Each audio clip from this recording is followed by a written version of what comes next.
And welcome to another exciting episode of Social Buzz Extra. You know how we do it here on Social Buzz Extra, bringing you the trending issues from social media your way, and all you need to do is to relax and be part of the conversation. How can you be part of this conversation?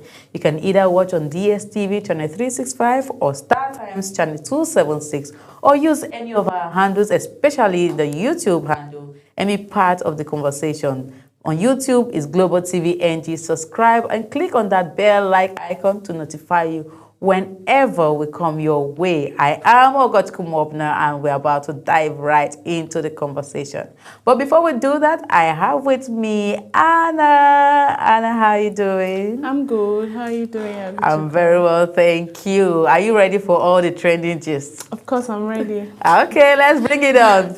All right, a female corps member has cried out about her PPA. According to the female corps member, she said, she has lamented about the way NYSC posts corps members in different sectors, especially the places you can imagine a corps member maybe going through maybe history, that's her department, and coming out to become something else. The PPA, according to her, that they post corps members to isn't really cool. And in the viral video she made by the Corper, she said she was seen lamenting about her PPA. She said, "I'm the first female Corper to serve in a cemetery as a manager. I begged them to reject me, but they refused. Who am I supposed to manage in a cemetery?" All right, that video has gone viral. When I saw it, I was just laughing. It's not funny though. But let's take a look at the video. Repost me, the first female copper to serve in a cemetery as a manager. The first female copper to serve in a cemetery as a manager. Now they come from, so if they reject me, they don't want to reject me. I bet who I want to manage, who I want to manage for there, who I want to manage. Who I want to manage. The first female copper to serve in a cemetery as a copper, as a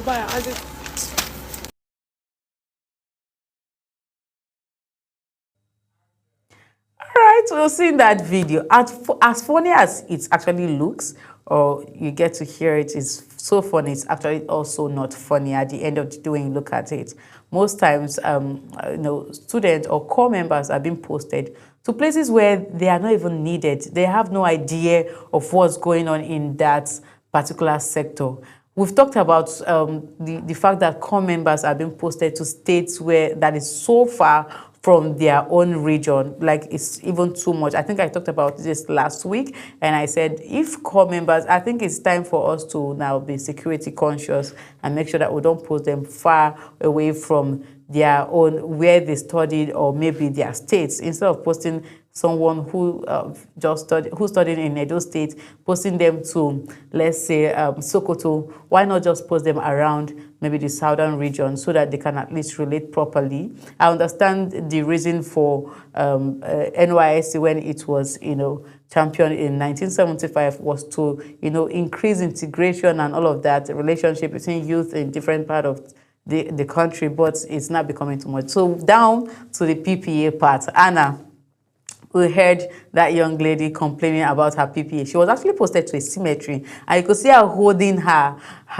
letter to go to the cemetery. And she's saying she's just praying and hoping that they reject her, because tell me, what exactly should be managing in a cemetery? So my question right now is, what do you think about NYSC posting corps members to places they are not needed? I don't think it's actually a good idea, because okay, like my cousin's sister, she had a similar experience. Okay. She actually wanted to work in where she can have experience on her job and other things. So they posted her to another organization. What did she study? She studied mass communication. Mass communication, and she was posted to a bank. Okay. So she got there. She got there and she called me. She messaged me that day and was like, that she want to beg them to reject her. That if the man does not reject her, that she will cry and beg the man. And I told her that I don't think they are going to reject you, because once you're posted to a particular place, those people seem to want to take you in, and rejection is a very difficult thing to do. So she got there, she had to cry, tell the man that she had a child, that she wants to go home. Okay. The man then said, okay, no problem. That was how they granted her the rejection letter. And then she went to a broadcasting station to actually serve. So I think NYSC should be considerate about posting people, because most people are not used to changes and different environments. There are particular people that, once they are used to a particular environment, they tend to be more comfortable there, and then sending them to a different place from where they belong tends to bring up different experiences. Some may have health issues, just like me. Once I leave Abuja down to Kefi, my color, my skin, my health, water, everything, reactions. Exactly. I start having issues. So I feel like they should put more of that into consideration. You understand? While posting students, they shouldn't just wake up and then take somebody that studied accounting and carry the person down to agriculture. After wasting 4 years, after staying 4 years in school, studying a particular, thing, and only for you to be posted to where you are not needed, and you are asking yourself, where do I start from? Then let's even look at the good part of it. I must tell you that, okay, when I graduated from the Department of History and International Diplomacy in Education. I had like 2 different certificates. So I could do history, I could do education, okay? So immediately I came out of school. I was posted to a school. I've always loved to teach. I did teaching practice for 2 years, different times in 2 years. So I've always wanted to teach. But you can imagine me, who has always wanted to teach. I'm always an advocate. I want to stand out, to talk to people, and all of that. You can imagine me here doing this job. So sometimes, I must tell you that sometimes you can look at the advantage of that posting. I understand that we really want to be, we just want to be where we can, okay, since I've already started my foundation in mass communication, let me just continue mass communication. And of course, I know why, of course, people take things like this, that they're very passionate about it. Please, I want to do mass communication, and mass communication it is. I don't want to go out of it and all of that. I think for professional courses, yes, because I've never seen a doctor or anyone who studied medicine being posted to a school to teach. Or come, yes, I've never seen, except the person decide to deviate from that, like on their own. But I've never seen. So if NYC sees professional courses like that, I think they should post them to where they know they can help build their career properly and not, destroy their career and all of that. So, but then the advantage part, the part I was talking about that is of advantage is, as I'm using myself now as a case study, studying history and working here. If NYC had posted me to not a school, maybe to a broadcasting station, and I start my career there, I might not want it, but it's a different experience and it's a beautiful one. You understand? Exactly. It's a beautiful experience for me. And I, for one, I love trying different things. I must tell you, I've never loved to bake. I don't like to bake. I like to eat confectionaries. When I see them, I want it. But I don't want to bake. I just like to do makeup. I would like hair and sew and all of that. Yes, I know my niche. I know what I want to do. But then again, one day I looked at myself. I said, I'm going to give birth to kids. And when I give birth to these kids, children, they like sweet tooth. They want to have those things. I said, I don't want to start buying these things for my children from outside. I would like to make all of these plantain puff puff, this and that. So I started learning this, what I had to start learning on my own, watch different YouTube videos and all of that. I had to spread my wings because I know those things you are rejecting, one way or the other, you might need them. So I just feel like it's a good experience, although hers is a bit challenging because she was sent to a cemetery to manage. And I didn't want to take comments from these things because the comments were really hilarious and at the same time damaging the brain because people said, you're going to manage some of the spirits. And by the way, someone in the comment section said, my grandmother just passed, so you might see her spirit. Please say well to her because I didn't greet her properly before she passed, and all of that, That's actually so scary. Very, very scary. For someone like me that can't even stay in a room alone, I cannot manage just imagine the trauma she will go through. After she was already crying about it. Yeah, I'll cry.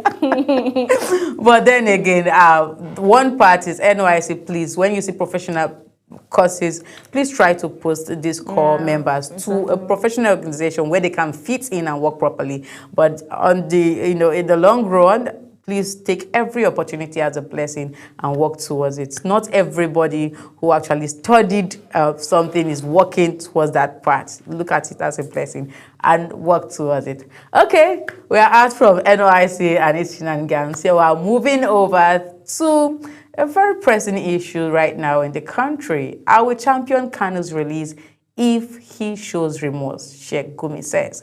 The Islamic cleric Sheikh Ahmed Gumi says he will lead the cause for the release of the convicted leader of the indigenous people of Biafra, IPOB, Nnamdi Kanu, if he later shows remorse.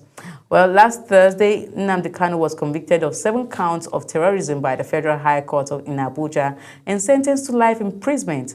In a chat with Channels TV, Gumi said if the IPOB leader shows remorse for his actions and pronouncements, he will be among those pushing for his pardon.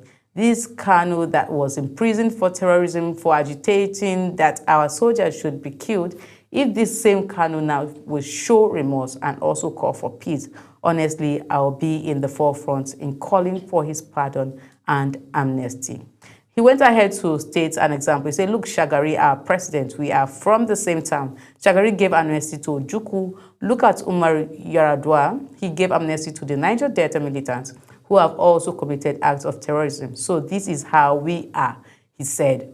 Gumi, who has been at the forefront of calls for governments to adopt a non-kinetic approach to resolving security issues, especially in the northern part of Nigeria, believes the country will be better off with that. So, Anna, this issue of insecurity, I talked about it this morning, and it's something that we'll keep talking about until our country comes to a peaceful dialogue or a peaceful end. It's something that we all want peace because we are all in this country. So something happened last week, Thursday, like I just read through. The IPOB leader, Nnamdi Kanu, was convicted and he was sentenced to life imprisonment. And, in the East right now, there are all form of alleged agitations right now that, why would they sentence their king as they see him? Someone even called him president as at last week, that he might be president one day and all of that. And everyone is agitating for it. And right now, this is someone, Sheikh Gumi, we've known him to always advocate for these terrorists most times. He will tell you, please let us come to a greater consensus, maybe trying to talk to them is going to help. He has said in different interviews that these terrorists are not really bad people, they're people's brothers, husbands, and all of that. And if they can have this negotiation with them, it will be better. Now he's saying that if only Nnamdi Kanu can show remorse, that he feels he can actually stand in the forefront to plead for his pardon and maybe him be released from prison. And people are not finding it funny. You might have been following this story, but what do you think about his statement? Sheikh's statement.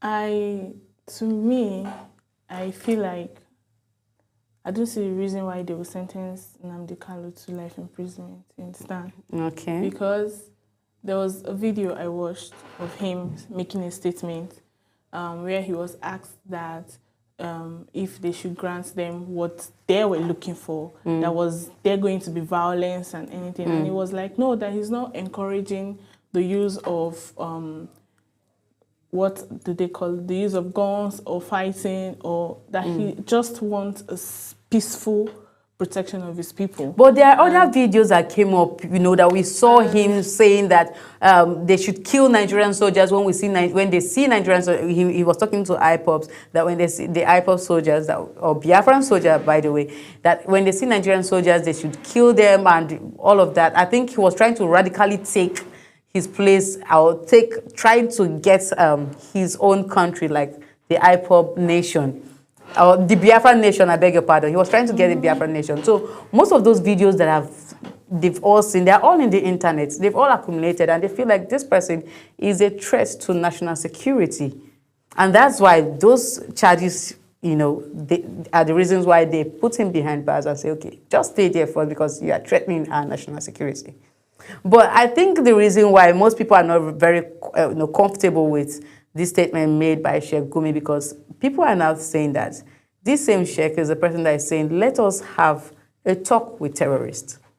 And you are already calling Nnamdi Kanu a terrorist. So why can't they just have a peaceful dialogue with Nnamdi Kanu and all of that? So there's a bit of like a comma there. Why are we having peaceful talk and this person we are not having peaceful talk for him? And at the end of the day, you are saying if only he feels remorse, repents, come to him and say, okay, help me, I'll help you. So that's the issue there. So everyone, all brows are raised and like, what's going on? And we've heard him speak more recently than ever. You know, recently because of the terrorism, the terrorist attack and all of that, back to back. We've heard him talk so much, you know, agitating for them, talking on their behalf and making sure that they come to a peaceful end. He has even said the president should make sure that he have a dialogue with the U.S. president when Donald Trump threatened to come with the U.S. Army and all of that. He said he should make sure that the president stops that, you know, that idea and make sure it doesn't come to reality and all of that. So people are wondering what exactly is happening. And we've also seen him in pictures and videos different times talking with this, you know, so-called terrorists and, you know, trying to have a dialogue with them. So there are so many questions raised. So when this one came out, everyone was like, who are you? Why should the, you know, Nnamdi Kanu show remorse and all of that? What's the probability that if Nnamdi Kanu shows remorse and does that, say something, they're actually going to release him on his own accord? I think that's what everyone is, you know, talking about. So today, I'm so careful because the topics we have today, they are more of very sensitive topics. So we are very careful on how we take comments. So most of the comments were really harsh comments. So we just decided to skip those comments for today. Well, we'll move over to the third topic for today. A lady has cried out about a call that she got that her brother had died mysteriously. A young lady in Abuja has raised alarm after receiving a shocking call from unidentified individuals claiming that her brother, Kema Sylvester, had passed away. According to her, Kema, a fashion designer working in a warehouse in Idu, Abuja, was reported dead by people she doesn't even know, leaving the family confused and heartbroken. In the video, she explained that after doing their own findings, they discovered that the claim might not even be true. However, they have been unable to reach the person Kema actually works for to confirm whether the news is real or fake. She added that the callers who claimed he had died did not provide any cause of death, making the entire situation even more suspicious. I'll leave us to take a look at the video. Yesterday, a stranger called me that my brother is dead and he's in the mortuary in Jabi, FMC Jabi. And he went to work yesterday in the morning. So he's working with one woman in Idu. He's waiting for one woman in Idu called Mami Aisha.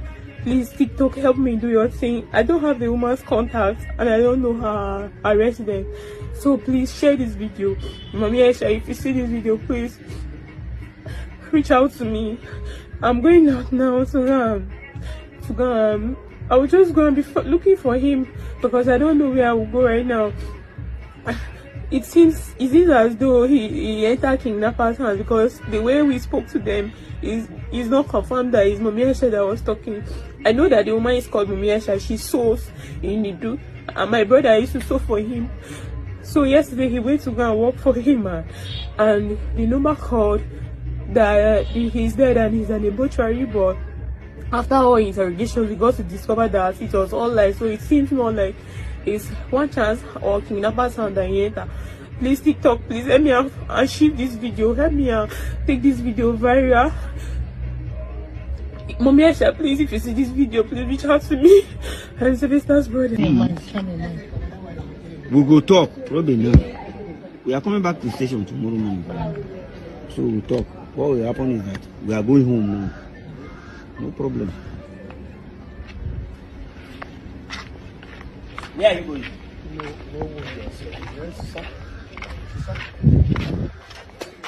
Daddy, my son, my baby,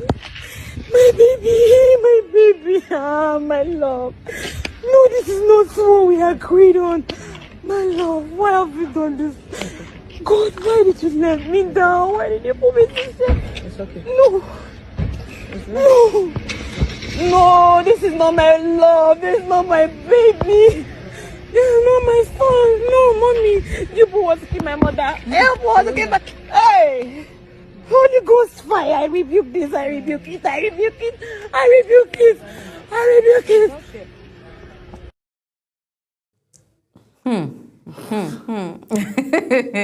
God. I don't know why I'm laughing over everything today. It's not a laughing matter. I understand. It involves an alleged death. Nobody knows whether he's dead or not. But it is the fact that you had to hold camera and cry in front of the camera. I think this camera, I think we should just go back to Symbian phone. Well, we are hearing and nothing, we cannot hear anything. Like, you can only pick calls, send text messages, not even do WhatsApp or anything, because since camera entered phone, it has been one problem or the other. People will see issue that they ought to take actions for, but they decide to do video and post it on social media. What happened to the police? If someone is missing, I think the police should do something. Well, with this one, we have comments, and we are going to take those comments. So the first comment is coming from Udemwan, and Udemwan says, I guess the first thing to do is to go to the hospital to confirm his body is there or not. Then go and report to the nearby police station for a proper investigation. Very no long deal. All right, the second comment is coming from Big Oma, and Big Oma says, imagine trying so hard to overcome poverty, hustling to have a brighter future, not knowing that you won't even get to see the future. God, please, as I'm hustling and praying for mercy and prosperity, I want to live long too. I want to see my children's children. I want to live long in good health with my family in Jesus' name. Okay, Big Oma. This one, don't even bury the guy, because in this her comment, she had already buried. You see, let me tell you the truth. People easily believe social media, and that's the reason why whatever it is you are posting, make sure you are not fooling anybody. Make sure that whatever it is you are posting is not to, increase the tension, because everyone currently is going through a lot. Anna, this story, what do you think about the story? We have to wrap it up quickly. So, to me, I feel like, just like the first person said, Udemian, like she should have gone to the hospital to confirm if her brother was truly dead, because there are certain circumstances whereby you get to call somebody and for some weeks you won't be able to reach them. Even network can be bad. Doesn't mean that they are dead or something is wrong with them. You understand? She has to go to the hospital first to confirm that her brother is actually dead before she starts crying. And my friend used to say, anything that is making you to cry, you set up a camera, then you don't have a problem. because if you are really crying, you will not remember where your phone is. You will not even remember where there's camera in phone. For you to, and from the look of the video, she was actually the one recording herself. So definitely. For you to be crying and recording yourself, my sister, you don't have a problem. Your brother is very, very much alive. We also hope that this is not a trick from the brother or the brother and his friends, because we've also seen situations whereby people kidnap themselves and make calls just to make sure that they get something. It's almost Christmas, so everybody's hustling, different hustle. Anyway, now way. Anyways, see money, grab. All right, so I wish we had more time. Honestly, we had more topics for you, but don't worry, you can join in other programs. So this is all we have for you today. Please do not forget, just in case you missed this edition of Social Buzz Extra, you can watch on YouTube. Run off to YouTube right now. It's Global TV NG, and be part of the conversation. Drop your comments, drop your thoughts on these stories we just took, and we'll be taking them whenever we come your way again. All right. From me today, I'm saying bye-bye.